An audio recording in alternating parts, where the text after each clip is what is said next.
What if a single coin flip could doom an entire room of people? That's exactly the kind of twisted fate Final Destination, Bloodlines throws at us right from the start, and honestly, I think this opening scene might be the franchise's best yet. Today, I'm breaking down why the first 20 minutes of Final Destination 6 are a masterclass in suspense, creativity, and pure cinematic chaos. Stick around, because there are some clever callbacks, wild twists, and a few details you probably missed that make this intro unforgettable. Let's jump in, but quick heads up, spoilers ahead. So, what makes this opening so special? From the very first shot, we're hit with a jolt. A car whips by on a train track, with Iris and Paul inside. It's not just a cheap scare, though. Did you notice how that train and the coin a young boy picks up in the background are more than just set dressing? That coin sets off a chain reaction that won't pay off until 50 years later, when it causes the train to derail and seals the fate of Steph and Charlie. That's the kind of long-game foreshadowing that makes you want to rewatch the whole movie just to catch every clue. But let's talk about the tension. The first 5 minutes lull you into a false sense of security.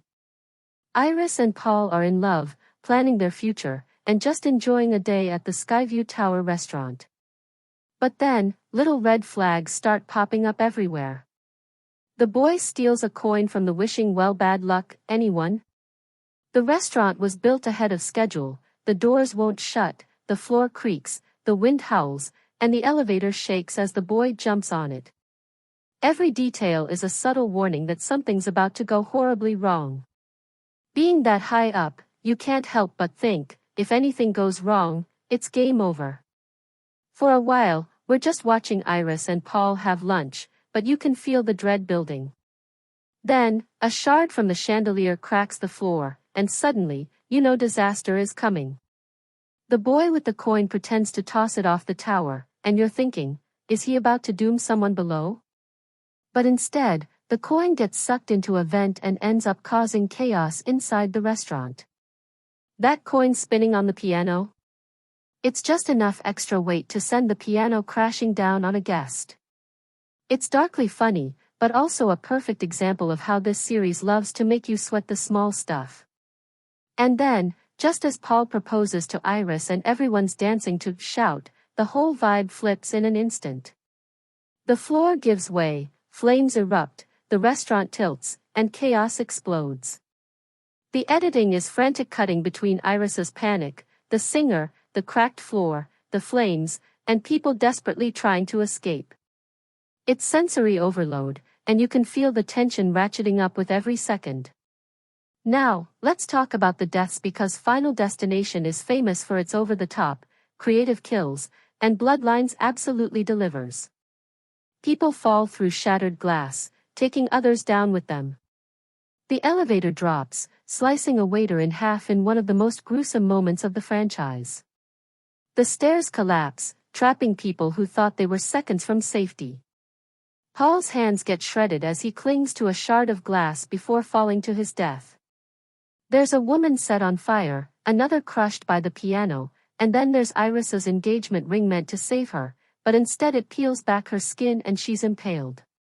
And let's not forget the young boy who started it all. Just when he thinks he's safe, he gets flattened by the falling piano.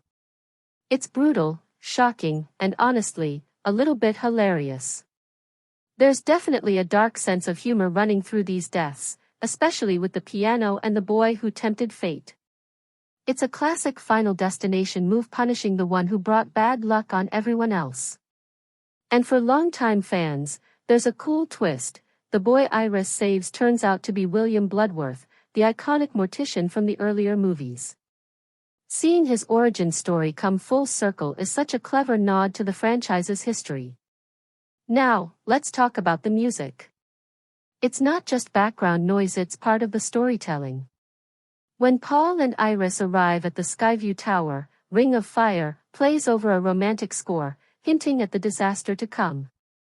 As bodies start falling from the tower, the workers on the ground have Raindrops Keep Falling on My Head playing on the radio, a darkly comic touch that just works. And of course, the band's performance of Shout matches the chaos perfectly, building to a crescendo as the floor finally collapses. The music choices aren't just clever, they're essential to making the scene hit as hard as it does. What really impressed me is how quickly the movie makes you care about Iris and Paul. Their chemistry feels real, and by the time things go south, you're genuinely rooting for them. That emotional investment makes every twist and turn hit even harder. So, why do I think this is the best opening in the franchise? It's the perfect blend of tension, creativity, and emotional stakes. The pacing is spot on, the deaths are inventive, and the music ties it all together. Plus, the callbacks and foreshadowing give fans plenty to chew on. It's a scene that stands on its own, but also sets up the rest of the movie perfectly. Quick recap, here's every death in the opening: people falling through glass, the elevator freefall, the waiter's gruesome demise, the collapsing stairs, Paul's brutal fall, the woman set on fire, the piano crush, Iris's impalement, and the young boy's final, ironic fate. Each one is memorable, shocking, and perfectly executed. Before I wrap up, let's go back to that coin. It's more than just a plot device, it's a symbol of fate, chance, and how the tiniest decisions can change everything. One act of bad luck ripples out and dooms an entire room of people. Classic Final Destination, and Bloodlines nails it. So, where does this opening scene rank for you compared to the rest of the franchise? Drop your thoughts in the comments, I'd love to hear what you think. If you enjoyed this breakdown, don't forget to like, subscribe, and ring the bell for more deep dives like this. Want more? Check out my full review of Final Destination, Bloodlines, or explore my playlist of other 2025 movie breakdowns.